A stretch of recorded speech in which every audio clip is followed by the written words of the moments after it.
If you're new to music production, the whole process of creating and finishing a song in Ableton can seem overwhelming and intimidating. Before we jump in and start learning about the software itself, let's talk about the general process you follow when you're making music. Of course, there isn't a right or wrong way to produce music in Ableton, and your creative process will constantly be evolving.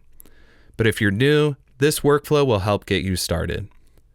Essentially, there are 4 phases in the music production process: creation, arrangement, mixing, and mastering.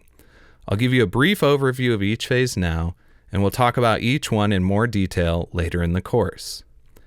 In the creation phase, you'll be experimenting with different musical ideas to see what has the potential to become a song. You might start by playing around with a melody, laying down drums, or even singing some vocals. Every song starts in its own way.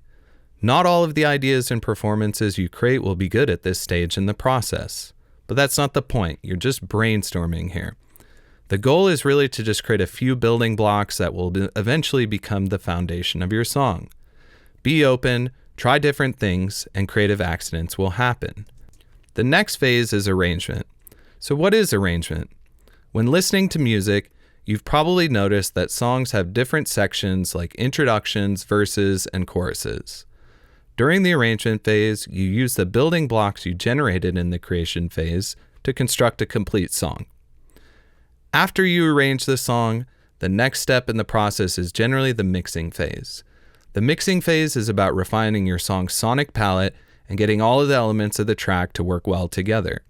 You fine-tune the sound of each instrument, adjust volume levels, and enhance particular sounds with effects. The final phase in the production process is mastering. In the mastering phase, you make the final sonic adjustments to your track, ensuring that it's loud enough and will sound its best on any sound system.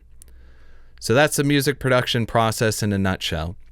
In reality, the boundaries between the 4 phases can be a little blurry. For example, you might do a little bit of mixing during the creation phase, or make some changes to your song's arrangement while you're mixing. The production process I've outlined is just a rough blueprint, not a prescriptive list of hard and fast rules.